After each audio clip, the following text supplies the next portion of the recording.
బాగా గుర్తుండిపోయిన క్యారెక్టర్ 'దండుపాల్యంలో' మీ క్యారెక్టర్. యెస్. వాహ్! మాకైతే లిటరల్లీ షేక్ షివరింగ్ తెప్పించారు మీ యాక్టింగ్‌తో. Thanks to my director Srinivas garu. हाँ। वो आंध्रा से ही है. Yeah, वो sir. पहले हम लोग कन्नड़ में शूट किया था. और वो शूट करने के टाइम ही कुछ ऐसा, मतलब वो रियल स्टोरी है ना. या रियल हाँ, स्टोरी. वो हम लोग वो जो लोग हैं दंडुपाल्या गैंग, हाँ. वो मैसूर जेल में हम उनको मिले भी थे. रियली?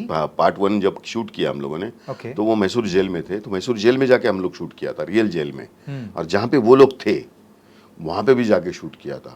तो बहुत सारी इन्फॉर्मेशन और ये सब कुछ, और वो जिस तरीके के लोग थे, वो कभी स्कूल नहीं गए, हाँ. किसी मंदिर में नहीं गए कभी. तो उनकी लाइफ ही ऐसी थी. मतलब हो सकता है उनके पास कोई डॉक्यूमेंट्री प्रूफ भी नहीं है उन लोगों के पास उस Okay. वक्त. हाँ.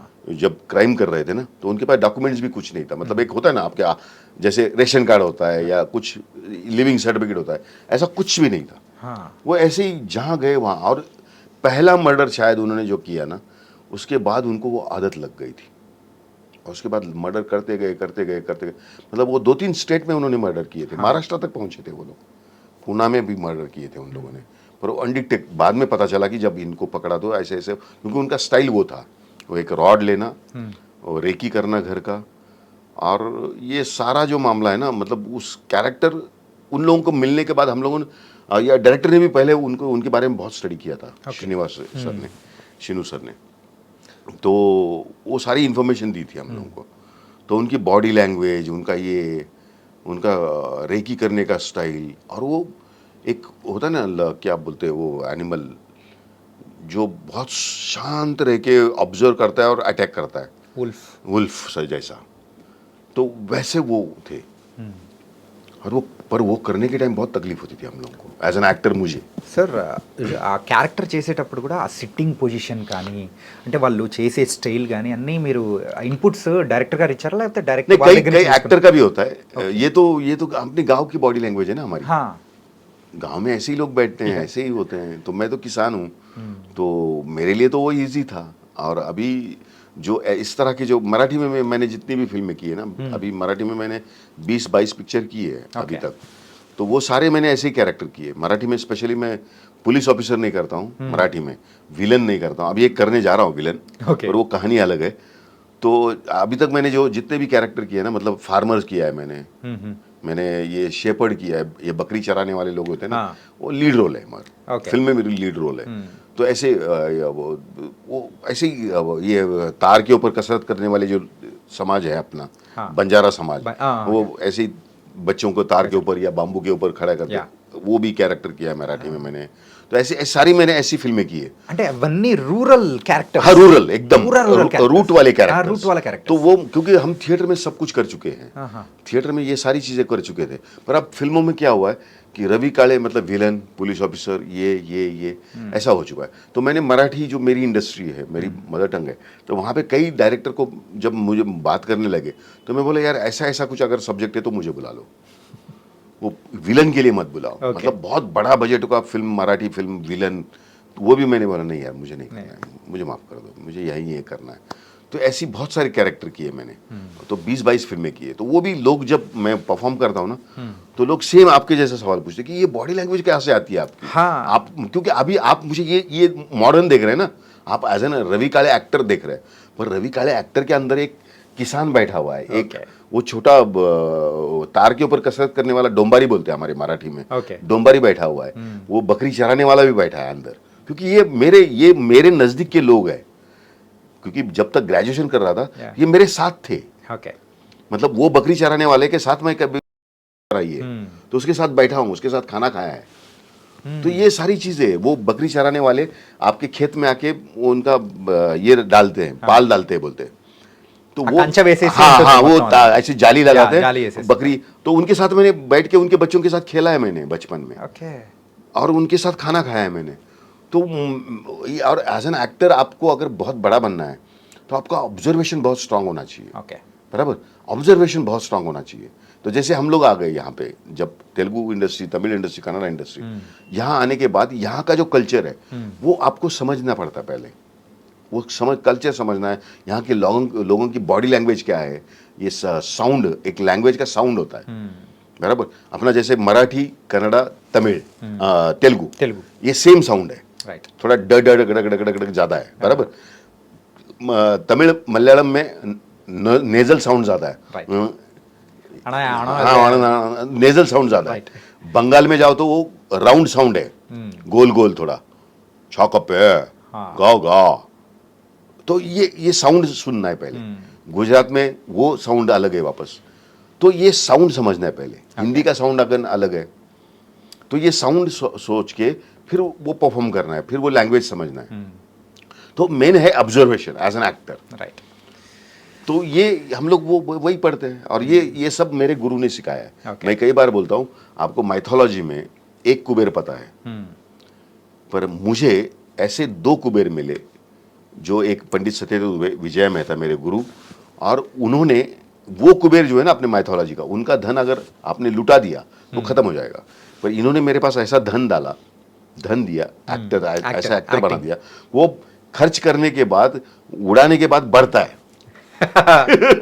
तो उनको भी thanks. You have to say thanks, అంటే మీరు స్పెషల్ థ్యాంక్స్ చెప్పుకోవాల్సిన ఇద్దరు గురువులకి చెప్పుకోవాలి. गुरु बिल्कुल बिल्कुल नहीं, मेरे अगर गुरु नहीं मिलते ना मुझे, वो मेरा जो मैं कई बार ये भी बोलता हूँ कि एक जन्म मुझे मेरे माँ बाप ने दिया, और दूसरा जन्म मुझे मेरे गुरुओं ने दिया। उन्होंने सिर्फ एक्टिंग नहीं सिखाई, जीना सिखा दिया, बिहेव कैसे करना है वो सिखाया, सब कुछ सिखाया। क्योंकि मैं गांव का आया हुआ एक रॉ बंदा था, रॉ, एकदम रॉ, और उसको उन्होंने पॉलिश करके मार्केट में छोड़ दिया, और बस यहाँ तक पहुँच गया। దండుపాల్యం రిజల్ట్ వచ్చిన తర్వాత సో ఎలా అనిపించింది? అది పార్ట్స్గా కూడా తీశారు, సెకండ్ పార్ట్ అని అలాగా. हाँ, टिल 4th पार्ट तक Fourth गए हम part लोग। तक हाँ, लास्ट ढाबा करके फिल्म में चौथा, और बाद में डायरेक्टर को हमने रिक्वेस्ट किया बंद करो, क्योंकि बहुत तकलीफ होती है। क्यों सर? एज एन एक्टर आपको बहुत टॉर्चर करता है वो कैरेक्टर, ఓకే. क्योंकि मैं तो अलग हूँ ना, अब मुझे वो परफॉर्म करना है, యా. और एक महिला के ऊपर अत्याचार करना है, तो रवि काले को तकलीफ होती है। एक्टर कर देता है वो, पर रवि काले को कभी रात को नींद नहीं आती है उसकी वजह से। और ఇది యూజువల్గా రేప్ అండ్ మర్డర్ ఇవన్నీ ఇంత క్రూరంగా కూడా, అంటే పిక్చరైజేషన్ కూడా అలాగే చూపిస్తారు. हाँ नहीं, वो करना ही पड़ता है ना आपको वो, पर मैं एज एन एक्टर मैं ये करता हूँ, मैं जो भी फीमेल सामने है, अभी टॉर्चर करना है उनको, तो मैं पहले उसके पाँव पड़ता हूँ। ये मेरी आदत है पहले से। ఓకే. मैं पहले वो फीमेल को थोड़ा एक झापड़ भी मारना है ना, तो भी मैं पहले उनको बोलता हूँ, मुझे माफ़ कर दो, ये करना है मुझे, पर ये मुझे नहीं करना है, ये डायरेक्टर को करवाना है, और मैं अच्छा नहीं करूँगा तो वो रीटेक बोलेगा, ఓకే. और फिर आपको ज़्यादा तकलीफ होगी, तो प्लीज़ हेल्प मी। और मैं उसको बोलता हूँ, सॉरी मुझे माफ़ करना, मैं सीधा पाँव पकड़ता हूँ। मुझे कोई मैं बड़ा आदमी या बड़ा कुछ नहीं है, वो एक आर्टिस्ट है और वो एक फीमेल है, तो उसका रिस्पेक्ट मुझे करना है पहले। Right. और मैं उनको और क्या होता है, थोड़ा सा बॉडी ये करने के टाइम हो सकता है आपका इधर उधर कुछ टच लगे, Yeah. तो इसके लिए भी मैं पहले से सॉरी बोलता हूँ कि अगर कुछ हो गया तो मुझे माफ़ कर देना, मेरा इंटेंशन कुछ नहीं है, पर अगर कुछ हो गया गलती से, क्योंकि मूवमेंट में कहीं हो सकता है, तो ये मेरी आदत है। और जितने भी फीमेल आर्टिस्ट आज तक मेरे सामने आए जिनको मुझे टॉर्चर करना है, उनको मैं पहले सॉरी बोल देता हूँ, शॉट के पहले, अगर कुछ हो गया तो కానీ मुझे माफ करना। అది చాలా ఇబ్బందిగా కూడా అనిపించుంటుంది కదా. हाँ, क्योंकि ये मेरे लिए ये तपश्चर्या है, ये मेरे लिए मेरे भगवान है, एक्टिंग मेरे लिए मेरा भगवान है। तो मेरे भगवान बोलता है कि ये कर लो, तो मैं कर देता हूँ, ఓకే. और मैं पाँव पकड़ता हूँ सीधा, मतलब लिटरली, कोई मुझे उसमें शर्म नहीं आती है, सबके सामने मुझे कोई शर्म नहीं है। तो और ये वो फीमेल को भी कॉन्फिडेंस आ जाता है फिर, యా, రైట్. तो वो भी डरती नहीं है फिर मेरे Yeah. से, तो वो एक सीन में क्रिएट हो जाता है बराबर, ఓకే. इसका फायदा भी होता है। నైస్. అంటే తెలుగులో మీరు చాలా మూవీస్ అనేది కూడా యాక్ట్ చేశారు. యూజువల్గా తెలుగులో మీకు నచ్చిన మూవీ, నచ్చిన క్యారెక్టర్ ఏంటి సార్? दृश्यम, వా,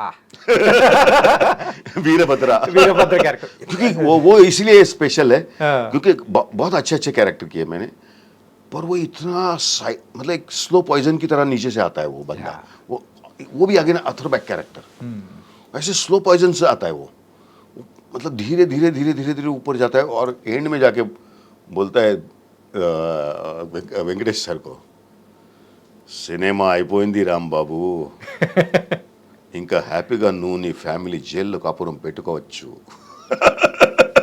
और आंख मार के निकल जाता है तो और वो बच्ची को मारने के टाइम हाँ छोटा बच्चा हाँ छोटा बच्ची को मारने के टाइम मतलब मैं तो उस वक्त मुझे इतना बुरा लग रहा था क्योंकि एक आपको लगता है ना यार ये छोटी बच्ची है बहुत प्यारी सी बच्ची है और उसको ऐसे और वो बोलती नहीं बोलती हूँ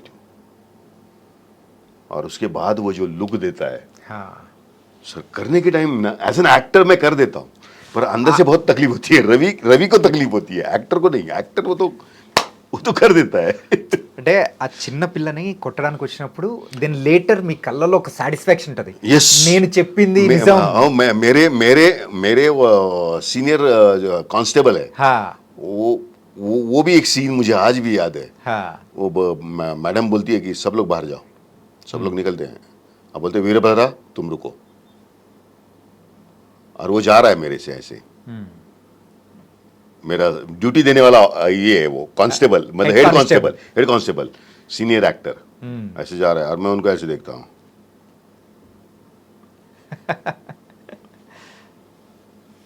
हाँ मैडम शुरू हो जाओ वीरभद्रा शुरू हो जाओ अब मैं जो मारना शुरू कर देता हूँ एक एक को मतलब now I am the boss Yeah. और वो फिर केस ओपन हो जाती है एंड में जाके बच्ची को मतलब वेंकटेश सर को भी मारता हूँ उनकी वाइफ को मारता हूँ बच्ची को लैंड में जाके Yeah. बच्ची को जब हाथ उठा पाँव से ऐसे शुरू कर देता हूँ और बोलती नहीं मैं बोलती हूँ యా फिर मैं बोल रहा था ना मैं सच हूँ वो जो है ये क्रुएल्टी है पर वो सिनेमा में वो करते हैं हम लोग और एक्टर को तकलीफ नहीं होती है रवि काले को तकलीफ होती है पर 100% और रात को कभी कभी ऐसे सीन करता हूँ तो नींद नहीं आती है वो भी है वो टॉर्चर करता है कि यार तू इतना गंदा कहाँ से हो गया पर इसका एक फायदा हुआ है लाइफ में ये भी मैं आपको बोलना चाहता हूँ मीडिया में जितने भी विलन है ना वो बाद में संत होने की तरफ चले जाते हैं क्योंकि ये जो एक क्योंकि हर इंसान के अंदर एक डेविल बैठा है एक मतलब इंसान मतलब देव Good and भगवान bad. गुड एंड दोनों बैड type. दोनों हैं Yeah. तो हमारा पूरा बैड है ना वो स्क्रीन के ऊपर निकल जाता है हाँ तो कई बार मैं सेट पे जब को आर्टिस्ट के साथ बात करता हूँ तो कई लोग बोलते हैं कि यार आप एकदम संतों की तरह बात करते हैं तो उसका रीज़न भी ये है क्योंकि वो सब जो गलत चीज़ें हैं ना वो ऑन स्क्रीन निकल गई हाँ अब बचा अब सब अच्छा ही बची है तो इसलिए ये पेड़ को बचाओ ये बचाओ यार ये नहीं मत करो वो और गलत ऐसा सीन करने के बाद रात को नींद नहीं आना ये सब इसके लक्षण है क्योंकि हम संत बनने की तरफ चले जाते हैं